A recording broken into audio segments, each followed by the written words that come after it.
Hey everybody, it's Taki 117 here again with Kerbal Space Program and my quest for the stars.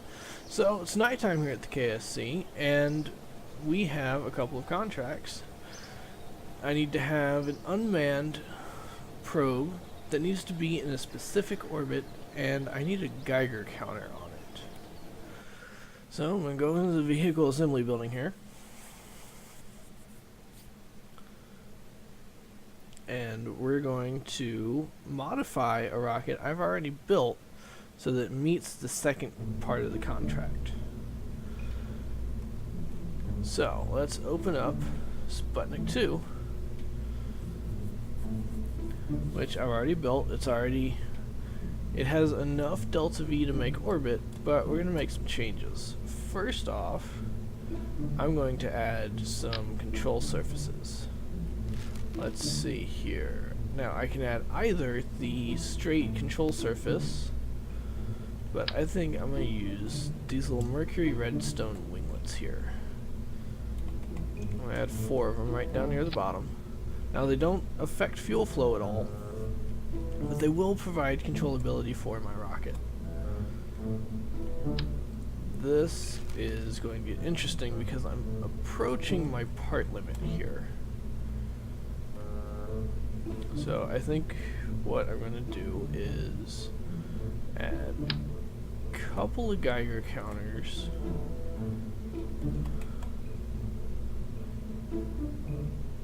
Just to give me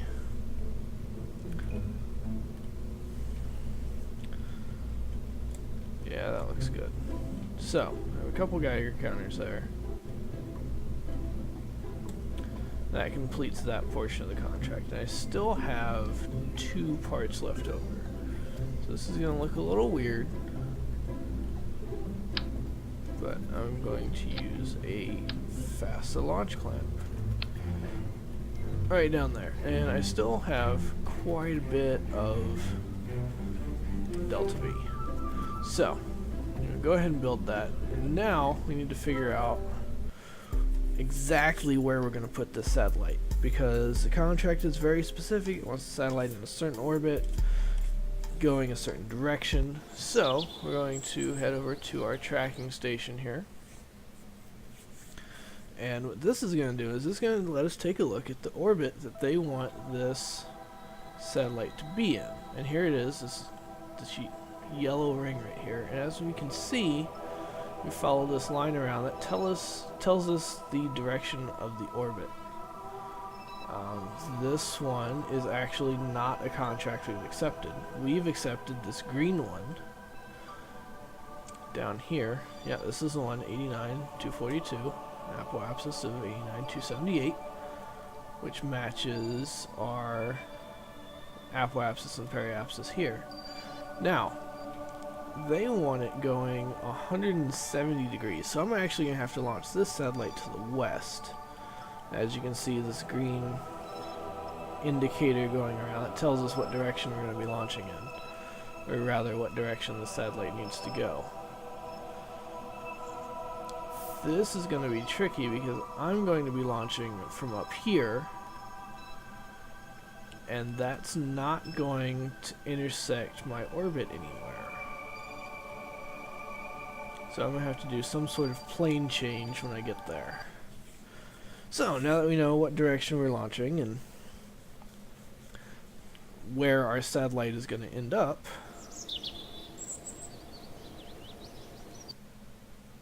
okay, that is weird.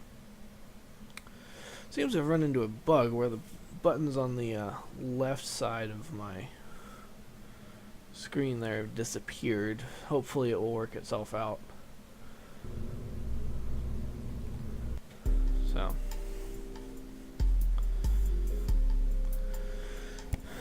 bugs happen, especially when you're running a lot of mods like I do. Oh, there they are, and they're back, I guess. So we're going to go ahead and warp to complete. This is going to take a minute. A couple day-night cycles there. Looks like this might be a mid-morning, early afternoon launch. I love those. Very nice lighting. Delete that. And we're gonna roll the rocket out. It's gonna take a little less than half an hour. So yeah, this looks like late afternoon, early evening. Let's go ahead and launch it, see what happens.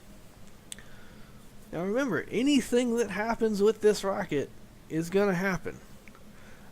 I can't stop it. I'm not gonna try and, well, I am gonna try and save it if I can. But I can't revert the flight. I can't quick save and quick load. So whatever happens, happens. So here we go. Launching in 3, 2, 1. There we go. Lift up. So, normally I would turn this rocket east and we'd go into orbit that way. But however, because of the contract and I need to go a specific direction, I'm actually going to start tilting this rocket to the west. Now, as you can see,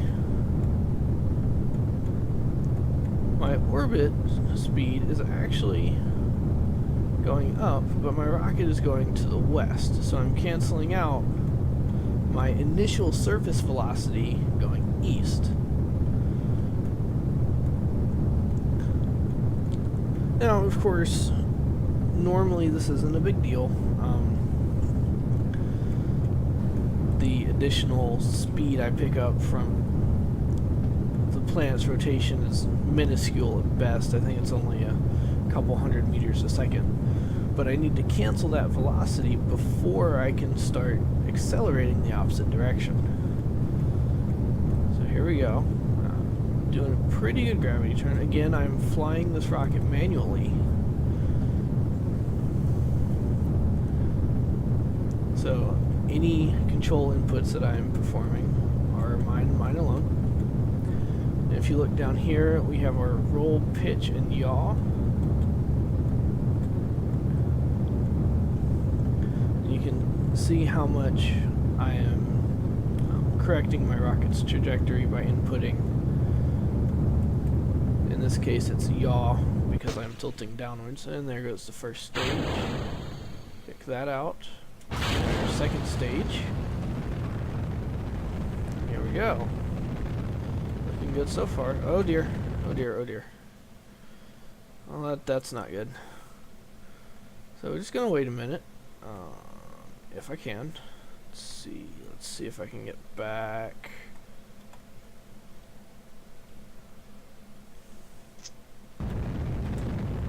Here we go. Here we go. Nope. Nope. Nope. I did buy myself some time though. Okay, here we go. Now what I'm trying to do is get my rocket pointed back prograde so that I can continue to orbit. And almost there. There we go. Alright, cool. So I managed to save the rocket. That was rather harrowing actually. Whenever your rocket flips, it's usually due to aerodynamic forces. What happened there was I got a little too far away from my prograde marker while I'm still relatively deep in the atmosphere.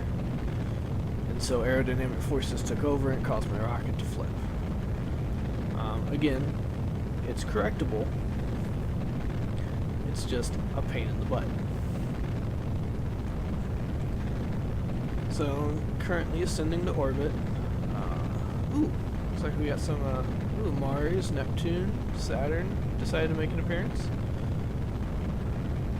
We got Venus and Mercury up there. I always like seeing these little things that pop up. You know, you got the planets, and there goes our second stage. So, we're going to go ahead and ditch the second stage and ignite our third stage. And this is going to give us our final push to orbit.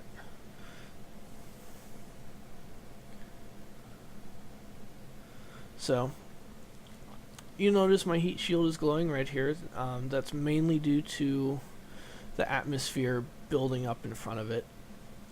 It's not a big deal. Oh dear, I whoops, wasn't paying attention there and overshot my alpha axis. But that's not a big deal. I still have plenty of delta V left. I can correct it.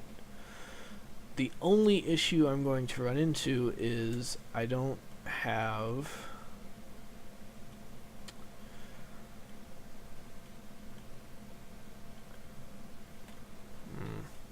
I don't have maneuver nodes. And I'm going this way. Okay. So this is going to take a little bit of practice, and I'm probably going to screw it up at least once. So, my ascending node, I'm 27 degrees off of from where I need to be. Now I am going up, which is good.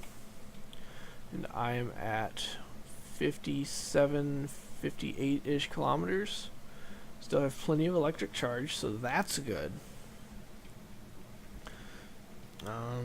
And the main reason I'm keeping my fairing on right now is because the... Whoa, that was weird. Anyway, the main reason I'm keeping my fairing on is because the satellite under there is very unaerodynamic. It's not very aerodynamic at all. So the fairing provides a certain amount of aerodynamics for this rocket. I'm going to go ahead and pop my fairing. Oh dear. Oh, that should not have happened. Well, poop. So, not only can I no longer control this rocket, but I've lost my engine as well. So my satellite is now spinning out of control and is destined to return to the atmosphere. So, because my periapsis is only about 20 kilometers. So, just gonna warp through that. That was a mistake. This is, however,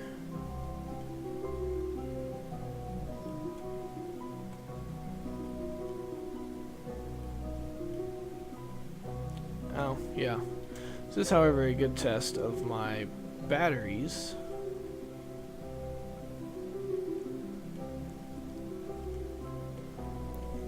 Seeing how long they last, but that's weird. See, I'm showing electric charge, but it said that it didn't have any more. Oh well. So there it goes, falling back towards Earth.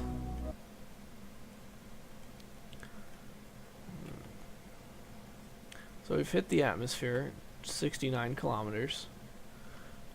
And we're just gonna...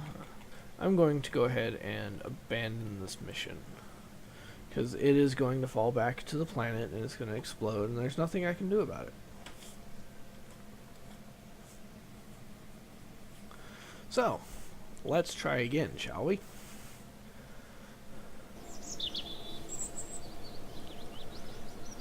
So there was nothing wrong with the rocket. It was entirely pilot error. I can't believe I did that. So, all we're going to do is we're going to open this rocket back up, we're going to build another one, and we're going to launch it. This one's not going to take as long as the first one to build. Launch. Or build, rather. And again, we're launching the same direction. Everything about this flight is hopefully going to be the same, except for the part where I deploy the fairings and launch my space probe as well. So that wasn't supposed to happen.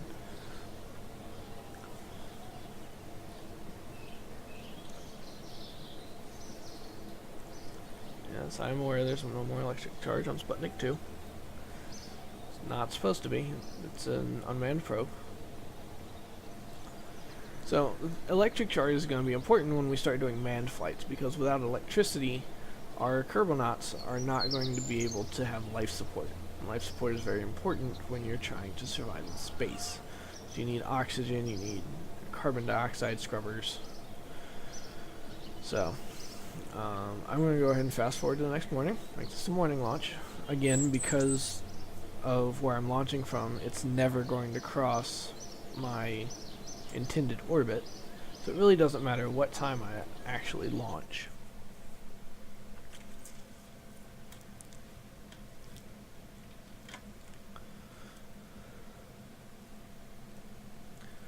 So, going out to the launch pad.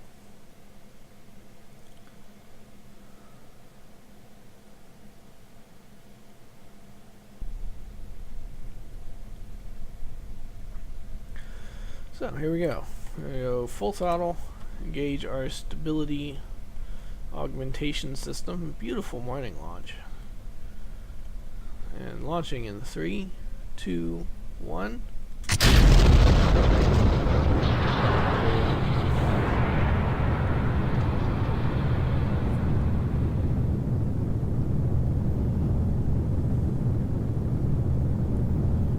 So, as we ascend, Sputnik 2 was actually carrying a passenger on board. Her name was Laika, and she was a dog that was specifically designed to see how animals fared in space. Unfortunately, she did not survive the journey, but it wasn't intended that she survive. It was merely to see how animals handled launches and such. So, here we go up through the cloud layer. Clouds are at 5 kilometers right now. I don't know if that changes or not. I don't know if they'll always be at 5 kilometers or if there's some variance there, but it's a nice milestone.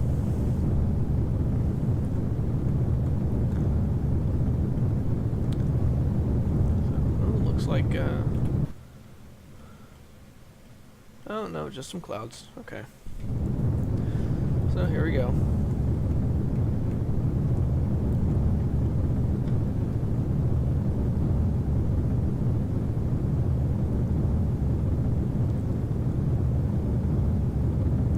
Sputnik 2 was the first satellite to carry a passenger.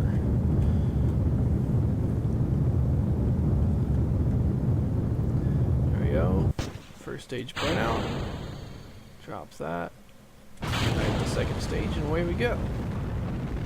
It was also the second artificial thing launched into space, the first being Sputnik 1.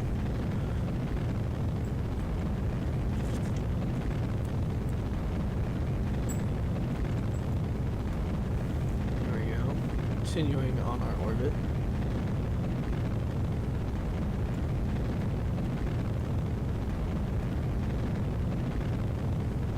So my apoapsis is now at 75 kilometers, and I'm not going to repeat my previous mistake.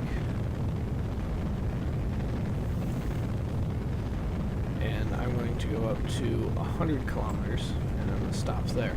Now, you're probably wondering, why is he going to 100 kilometers when the contract only asks him to go to 89 and some change? Well, the main reason I'm doing that is atmospheric drag. As you can see, my apoapsis has already dropped a little bit. And as I continue to stay in the atmosphere, it's going to continue to drop.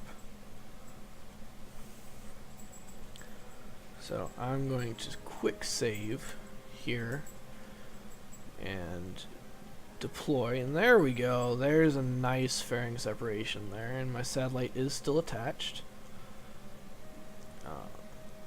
I'm going to go ahead and keep those closed for the moment. And I'm not anywhere near where I need to be. Okay. So, I don't have maneuver nodes, but what I do have is my time to apoapsis and my remaining delta V. So using that, I know I have a 28-second burn maximum, and I'm about a minute from apoapsis. So, when my time to apoapsis gets down to about 15 seconds, or half my burn time, I'm going to fire my engine at maximum throttle and burn all of the fuel in that tank. And then just because I'm a little OCD about such things, I'm going to go ahead and rotate my spacecraft around. And that makes no bearing on anything. It is simply orienting the nav ball so that it's the way I like it. So, have about 10 seconds to burn.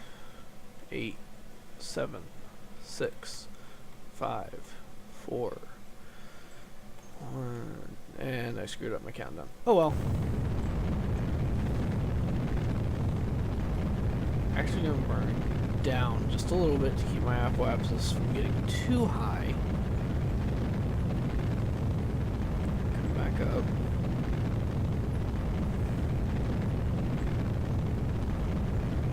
Look at that star field. That is beautiful.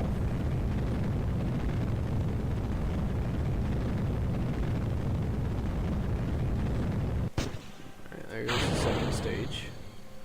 And now we kick into the third stage. 70, 85, 788, and there we go. So we're now in a stable orbit. We've actually completed one of our contracts. This says I don't have a Geiger counter on the satellite. So it must have meant a different Geiger counter part. But that's not a problem. So again, I don't have maneuver nodes, so I'm going to be doing this from map view. And I'm going to point...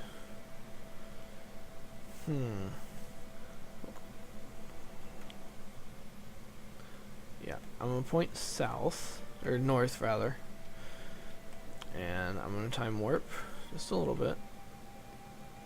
Now, the ascending and descending nodes are where my orbit crosses my target orbit. As you can see, I'm off by about 38 degrees, and I'm trying to reduce that. So I need to bring this side up and this side down, and hopefully my apoapsis and periapsis stay about the same. So I'm going to warp a little bit more.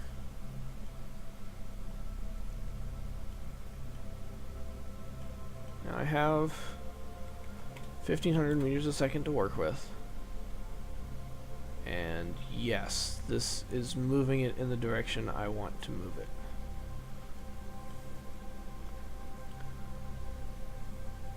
That's bringing both my periapsis and my apoapsis up, which is fine. Most importantly, my ascending node is dropping very slowly, but that's okay.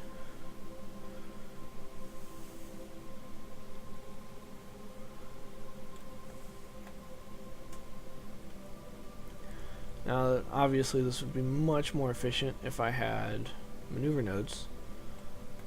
I'm at periapsis, so I'm going to go ahead and bring...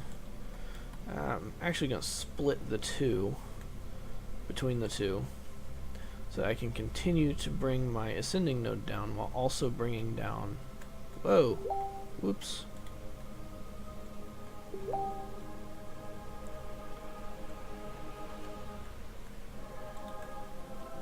Here we go.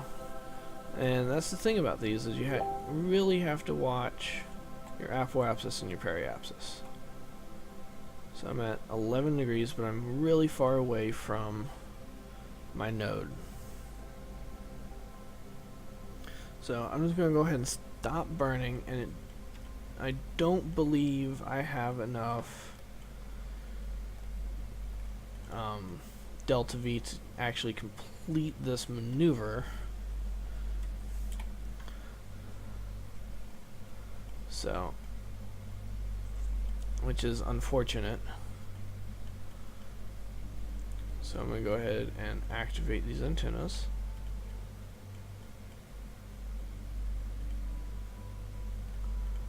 Because this is meant to look like the Sputnik probe. And because I have the wrong part on my satellite, it's not actually going to complete the other contract anyway. So let's point this prograde. And there goes that. And now we have a Sputnik probe in orbit. There it is. It looks kind of like the Sputnik probe. So, we completed one contract, which is nice. We failed to complete our second, which is not a big deal. It just means we need to go back and redesign our rocket. But most importantly, we now know we need more Delta V, or a bigger rocket. So, ooh, we have 36 science to spend. Let's go ahead and spend that on, do parachutes, or, yeah. So, I'm going to go ahead and finish out this tier and get parachutes and some aviation tech. But next tier, we get, looks like some solar panels. Those are always good. Get some scanners. Looks like more science.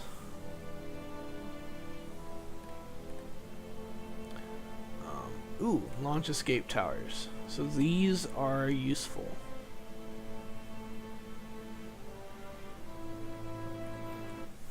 So that's it for this episode. Thanks for joining me, and I'll see you next time. And don't forget, it's only rocket science.